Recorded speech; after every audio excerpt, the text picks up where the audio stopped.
Hello everyone, January's Legends Club month about to come to a close, and what a month it's been. The junior legends were fantastic. Great to have the wall of Zoom members, all the Legends Club members joining us. You could be a Legends Club member for just $15 a year, don't forget, and enjoy a barrel load of benefits, including some great discounts with all our wonderful sponsors there. And what about our official airline, Turkish Airlines? They will be the airline flying some of our lucky members to the UK to take in a Premier League game of their choice with the legend of their choosing just as soon as the borders open up again. I hope you're safe and well wherever you're watching in the world.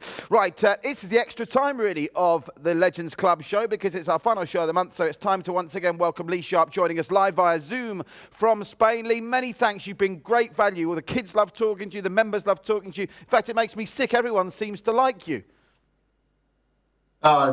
Don't believe the hype. Now, I'm going to just touch on a couple of questions, and there's not many really that the junior legends and the Legends Club members haven't touched upon. But going back to the start of your career, and you mentioned it, I think, when you were chatting with one of the Legends Club members, when you mentioned those letters YTS.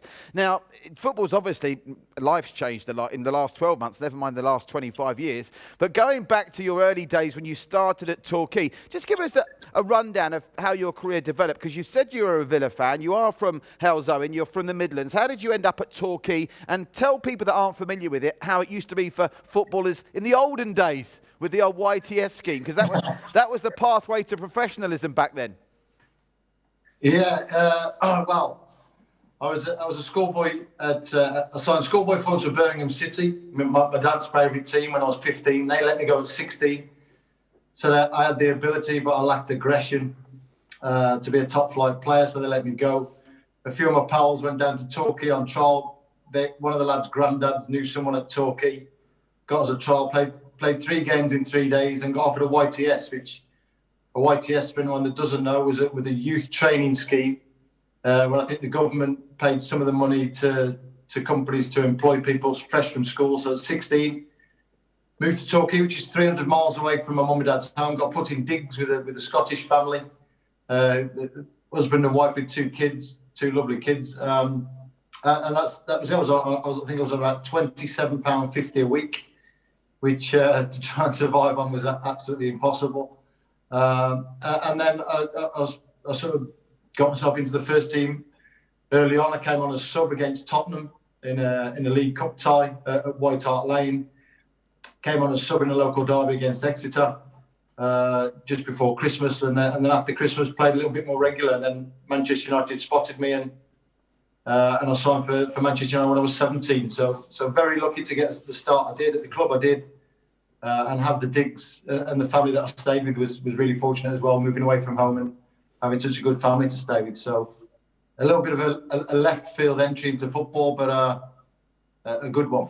But, I mean, you know, there are stories that did the rounds, like Jamie Vardy famously took him forever and a day, went down the pyramid and then came back up, but he didn't reach the top of the pyramid again until his mid to late 20s. For you to be let go by Birmingham and then kind of get noticed at Torquay, a lot about football, I'm sure, is right place, right time, but there must have been something that clicked in you as a footballer during that time that, you know, lifted you up a couple of notches. Can you put your finger on what it was, or did you always have the ability and they were just muppets at Birmingham that didn't see it?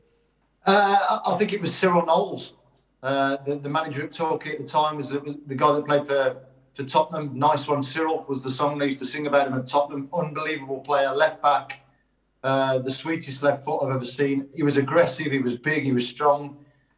And he used to have, there were 6 first-year apprentices, 6 second-year apprentices, and he used to have us playing murder ball, little 5-a-side competition on a little concrete car park at the ground at Playmore at Torquay. And there was no rules apart from you weren't allowed to punch, but anything else sort of went. So we kicked lumps out of each other. You had to learn how to protect yourself and how to look after yourself. He put that aggression in me with murder ball. He gave me the confidence and in my ability when he picked me and put me in the first team. So Cyril Knowles really is the man that sort of took me from sort of that level to that level. Yeah. Every time I hear that song now, nice one, Cyril, nice one, son, nice one, Cyril, let's have another one. I shall think of you now, Lee, where before I just thought of Tottenham Hotspur. Now I shall think of you. That's a great, I love that little anecdote. Now, obviously, so you get the move to Manchester United. Everyone always gets asked this. You were still at a very young age when you went to Old Trafford. Did you know what you were walking into, or did it even knowing they're a big club, did it still blow you away once you got there? No, it absolutely scared me to death. I was absolutely petrified. I went from Torquay as a 16-year-old kid and an apprentice doing, picking up kit, taking the kit to the laundrette the next day after the game, putting divots back on the pitch after the game under the floodlights, cleaning terraces, sweeping stands, to go into Old Trafford, where there were multiple restaurants around the ground. There were so many staff. We had our own fresh kit rolled up in a towel every morning. There were 3 dressing rooms at the training ground with apprentices, reserves and first team. We had a canteen with dinner ladies that cooked us breakfast and lunch every day. It was just a different animal, different scale, and I was petrified for quite a while. I played with lots of fear, lots of nerves for the first few months until I got myself sort of accustomed to it. But the players there, so many good players with loads of ability that didn't even get a sniff of the first team. I just turned up and thought, what the hell am I doing here, to be fair? Well, 3 Premier Leagues, 2 FA Cups, a League Cup and a Cup Winners' Cup later. I think you know what you were doing there. And of course, PFA Young Player of the Year. Now, I'm kind of making it a bit naff by saying this and not asking the question, because everyone, you're the original superstar footballer in the 90s, and everyone trots out like, oh, Lee, do you think you've fulfilled your potential? And I've just listed the CV there, which kind of makes that question redundant. But I do have to ask you this, because we talked earlier about going to Torquay, right place, right time, after Birmingham had sort of let you go as a very young 16-year-old. Can you pinpoint another part of your career where maybe it was wrong place, wrong time, where if you could do it again, say you wouldn't have gone to Sampdoria or you wouldn't have gone from United to Leeds, because I'm sure you had multiple offers on the table when you chose Leeds. Is there one thing that sticks in your mind where you'd like to have seen what would have happened if you'd have taken a different path after United? I think, well, when Leeds came along, the manager had put, I hadn't played regular for probably a couple of seasons before I left. And the manager put a pretty big transfer fee on my head, so it scared a few teams off. The one thing that I do sort of look back at, I was sat, just before I left United, I was sat in a jacuzzi. We'd been on I don't know, we were at a game or a pre-season or something. We were sat in a jacuzzi in a hotel, and there's 3 or 4 of us in this jacuzzi, and Jordi Cruyff had just signed for the club. And we were chatting about football and different teams and different managers, and Jordi Cruyff turned to me and says, Sharpie, how come you've never gone to Barcelona? I said, Jordi, they've never come in for me. I said, if I had a chance to go to Barcelona, I would swim there. And he said, well, you were top of my dad's shopping list for 2 years. And I didn't get to hear about this. So I was a little bit gutted about that, to say the least. And then after that, I don't know. Sampdoria was a decent move for me. It didn't quite work out because David Platt got hounded out after me being there a month. And then I went to Portsmouth on loan from Bradford. And that is with Graham Ricks as manager. And I love Graham Ricks and what he did for me as a manager. And I'd love to have gone down there full time, but unfortunately, Bradford wouldn't let me go at the time. So that was probably wrong time, wrong place. Yes, again, it's one of those things, isn't it? When you look at your CV and when your career, you travelled the world, you've won more trophies than 99% of Premier League footballs, let alone footballers everywhere else in their pyramid. So you must look back and think, I had a great time and I enjoyed it thoroughly. There's no regrets as far as you're concerned, really. No regrets. I think, mentally, and you're in a certain place at a certain time to deal with a certain situation, and that's what you do. I think it was a bit difficult at times at United because the manager was so aggressive and so on my case all the time, and probably was a little bit of a bully and scared me a little bit too much, that I didn't get to play my own game with the amount of freedom that I would have liked to have done. I always played with a nervousness and an edginess because I knew the manager was going to pick up on any mistake I made. But I was very fortunate to play for an unbelievable team with unbelievable players and people. Not only were they great players, they were great people as well. And a great camaraderie, and the same at Leeds. Great players, great camaraderie. Bradford also staying in the Premier League was an incredible journey. So yeah, I think I probably could have played longer and played better at times, but no, I certainly wouldn't swap it for the world. Do you ever run into Alex Ferguson today? I mean, I don't know if he's on your Christmas card list, but do you ever bump into him at functions or anything? Is it all civil now?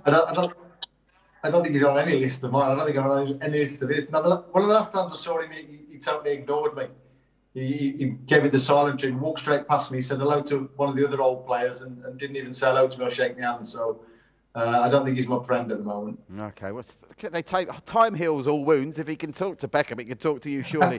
Right, and finally, you've touched on this with some of the junior legends and our members, but you're obviously in Spain now, where hopefully you and your family are safe and well, kind of trying to shield everyone from this horrendous COVID situation that's ongoing. But golf golf and family are the two most important things in your life, in reverse order, of course. Family and golf, the two most important things in your life right now.